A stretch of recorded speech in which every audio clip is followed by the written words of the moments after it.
Hey, Dr. Brett here. Let's talk about food and mood. I just got back from like a 2-week road trip. We did Connecticut. It was an amazing trip, but our food choices, got sort of off base from the way we normally eat. We normally eat super healthy. We were doing dinners out. I did breakfast, lunch, dinner, and every night we were out till 10 o'clock. Some nights we didn't eat till 10. Some nights we were out till midnight. And so eventually I started to get more and more fatigued, not just from all the human beings, but from the food that we were ingesting.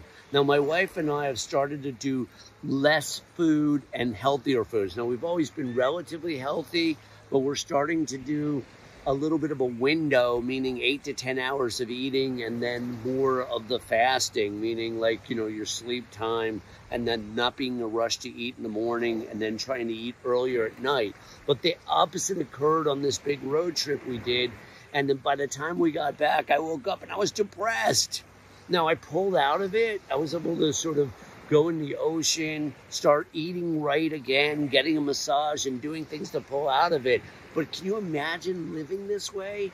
A lot of people are eating late every night. They're eating Doritos. That's my playful metaphor for things that taste really good and they're fun to eat, but aren't particularly healthy. And the more we eat things that aren't healthy, the worse we're going to feel, the more we're going to erode our gut biome and our ability to fight disease and our immune function. And we're in this time of Corona where very few people talk about immunity and about building your immunity, about eating less, about eating healthier, about drinking less alcohol, doing more water, less drugs, and all kinds of things that are bad for us, and trying to get healthier and work on our immune system. Stress is another thing. The more stressed out you are, the more, some people are workaholics or they're constantly stressed, right? The more stressed we are, the more strain we put on our immune system, right? It raises our cortisol levels, which lowers our immunity. So food is part of it.